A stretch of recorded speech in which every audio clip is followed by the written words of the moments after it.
Mitchell, thank you. The longest federal government shutdown in our nation's history is over. The U.S. House last night approved a bill with President Trump signing it shortly after. Fresh off the vote, our state's 2nd District Representative, Republican Derek Schmidt, is here. Welcome to you, sir. Thank you, Melissa. Good to be back. What have these past 44 odd days been like? Long and frustrating. At the end of the day, the big picture was we hit the end of the fiscal year. I thought we were on track to get most of the 12 annual appropriation bills done. Things were moving well, bipartisan agreement, things were moving. And then all of a sudden the clock runs out and we needed more time. So we passed the so-called clean continuing resolution in the House on September 19th. Thought we were on track to keep going, and then things bogged down in the Senate, and that's where they sat for 40 plus days. Finally, they got a breakthrough this past week. The Senate sent us back the continuing resolution with a different date, keeping the government open now till the end of January. And I was actually really pleased, given how much time passed. They added in 3 of the 12 annual appropriation bills. So we have 3 of the buckets done for the balance of the year. And one of those does include SNAP benefits? Yes, absolutely. The Department of Agriculture appropriation bill is done. That includes SNAP funding, it includes WIC funding, all the nutrition programs, and so those will not be back in dispute, even if we don't have agreement on everything else in January. I think that's really good. As you know, I thought that we should have taken the SNAP funding out and passed it separately. There was support for that. Same with pay for the troops, same with pay for federal employees, but that wasn't the prevailing view in either party. And so ultimately it was all or nothing, and I'm glad it was all. One item that's not in there in what was approved, though, is the health care subsidies for the Affordable Care Act. That was the sticking point for the Democrats. They wanted those to be addressed. They were not addressed.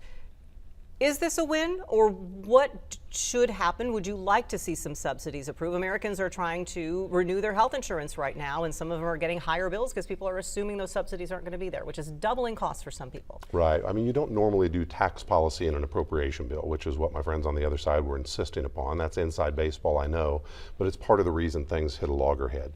Now that we have the spending piece off the table for a while and we have to work on the other 9 bills, I'm one who does think we've got to come up with some type of an answer to the fact that these enhanced subsidies, the base subsidies continue. They've been there since ACA was enacted in 2010, and they aren't changing. What's changing is that during the pandemic, the folks who were in charge then, the majority party, which was the Democrat Party at the time, they added new subsidies on top, the tax credits, and then they extended them one more time, sunset them this year, and now we're to this year.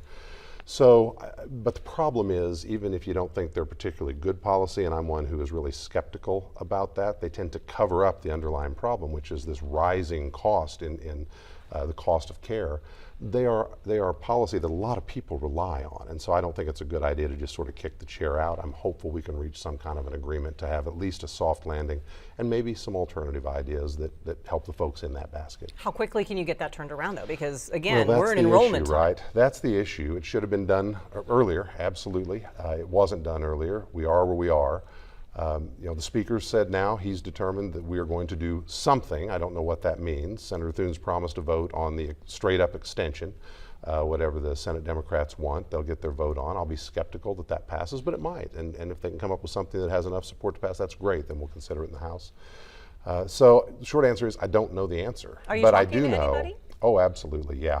I spent a lot of time this last weekend, for example, just to illustrate, on the phone with some Democrat colleagues from the West Coast and from the Northeast, mostly folks who are newer, either freshmen or sophomores, as I am. And, we've been talking about, all right, we don't have a lot of the battle scars that go along with folks that were there when some decisions were made years ago.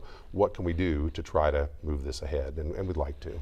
Now that the government is reopened, how quickly can things get back to normal? You just came through an airport with your congressional colleagues. Right. How is it looking out there, and how soon can you expect things to have folks back to work, to get bills out? I did have somebody ask today, hey, my relative works for the National Guard. Are they going to get their back pay? How quickly are they going to get it? Yeah, the answer is going to depend upon the particular agency and how quickly they process. There'll be different answers for different folks. But the rule of thumb, what they're telling us, is that around this weekend, folks ought to expect that money's going to flow and they'll get what they had earned over the past several weeks when they weren't being paid. Likewise with the airports, I was very fortunate this morning. Our flight was on time and wasn't particularly crowded, but I know a lot of people haven't been that fortunate. We were just lucky.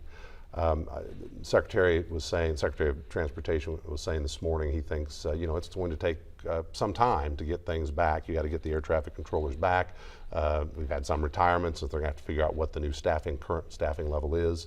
But they are moving us back now in the right direction. So I think things, knock on wood as they say, I think things are headed back to where they need to be. This never should have happened, but you can't change the past. We got to go forward. Another debate that will be coming up that has been getting a lot of discussion before the shutdown and now is coming back to the forefront are the Epstein files. Will you vote to release those? I plan to. I've said all along, I think we ought to release, everything that's releasable. And what I mean by that, as you and I have talked many times over the years, there is, I saw a lot of criminal investigation files in the years that I served as Attorney General. There is information typically gathered, especially in cases like, we assume are involved here, given the allegations, very sensitive information about victims. And you want to be careful that you don't just sort of throw open the doors and very personal, very private information about people who were already victimized gets published on the front page of a national newspaper. And now they've been victimized or harmed again. We don't want to do that. But with that exception, making sure the victim information is protected, I think it ought to be released. Okay. A lot of things yet to come because this is just another deadline when it comes to the bill that was even passed last night. So debate will continue, discussions continue. Representative Derek Schmidt, appreciate you being here. Thank you, Melissa. Appreciate it. We have a local business.